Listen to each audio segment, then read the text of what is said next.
Gun violence in Detroit continues to be an issue. Just a few weeks ago, 10 people were shot and 5 were killed. In the aftermath, DPD announced it would enforce the already existing curfew for young people. And Councilwoman Mary Waters suggested turning some areas downtown into gun-free zones. But these are not only suggestions. Joining us tonight is community activist Maurice Hardwick, known as Pastor Mo. Thank you so much for being here tonight with us. Thank you for having me. So you have proposed a zone of your own. You have a zone idea. Explain to me, what is a no beef zone, and with respect, why do you think anyone would respect it? Well, there's a culture in Detroit, going back to the rapper Trick Trick. He had a thing out years ago called the no-fly zone. And the no-fly zone is even in warfare when you're not allowed to fly, you're not allowed to do anything, fly over a certain area. And so Trick Trick had a thing called no-fly zone, which meant you couldn't come to Detroit and reap the benefits without helping Detroiters, local artists. So you can't fly in here and just rape the city and leave out without helping people. So I thought about that, and I reiterated, they understand that language, they understood that culture. So let's go ahead and reiterate that, because it's a hip hop generation. That's the language they understand, and call it a no beef zone, because young people have been, getting into it online. Social media changed everything. It used to be you can have a fight and it would end at the fight, but you can have a fight at the football game and go right to the Instagram, and it goes on and on and on. From a skating park, it goes on and on and on. So they don't necessarily might live in the same places, but downtown is a neutral space where everybody comes and meet. And so they begin to go online and say, let's meet up downtown. Or if I see you downtown, we're gonna handle our beef right there. And I'm saying that this area is a common place, and it's a light for the whole city of Detroit to come enjoy themselves, kick back, relax. And it's not a place where you're gonna be having beef at. So I'm letting them know in a fair warning, because the city has gotten state and federal attention behind this. This is not a place you wanna settle your beef. It's a no beef zone. How do you enforce this?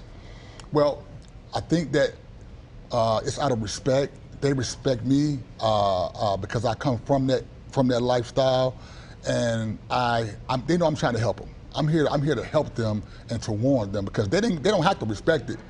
But see, you're gonna deal with it. But they say if it ain't directed, it ain't respected. And when they do sometime a press conference, that ain't what the young people hear. They don't hear to a press conference. A handle like no beef zone in their culture is something they can understand. So when it's directed, it is respected. Then now it can be connected. For an idea like this to work, do you need partnership? Do you need backup from the city, from police to participate, or is it just that honor system? We've been in partnership for the last 10 years, working with various chiefs, from Chief Craig to now Chief White, Deputy Mayor Bedison. I work with over 5 different police chiefs around the greater Detroit area. And so we got all the activist community. It's not just me, I created it, but it's many activists, it's many clergy coming involved with this, and it's really Detroit citizens. I'm asking parents, and I'm asking, really, I want to make an appeal today to the cousins.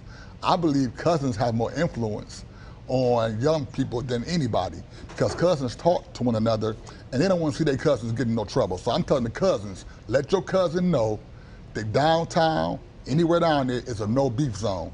And we're going to kick that off around Detroit, really this summer, all up through Detroit. But I wanted to establish it right here, because they're not going to allow any more violence down there. If we do, it's going to be random, it's going to be met with great measure.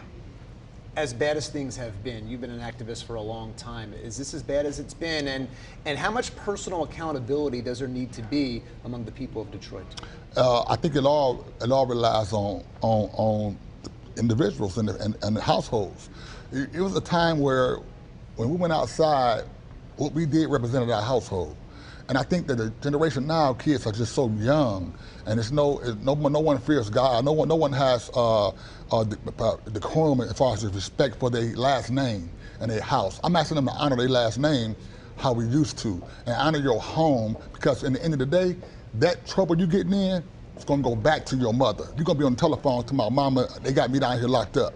I need bond money, I need a lawyer. And your mother gonna have to sit here and pay a high phone bill for the next 3 to 5 years, 10 years, while you in some hard place, and now she's crying. So think about her before you do that. It ain't worth it. Come down there and have fun and go home. No. All right, Pastor Mo, thanks so much for coming by. We wish you all the luck, and we hope to see that no beef zone. No beef zone. Respected downtown. Respected All right. downtown. Thank you so much.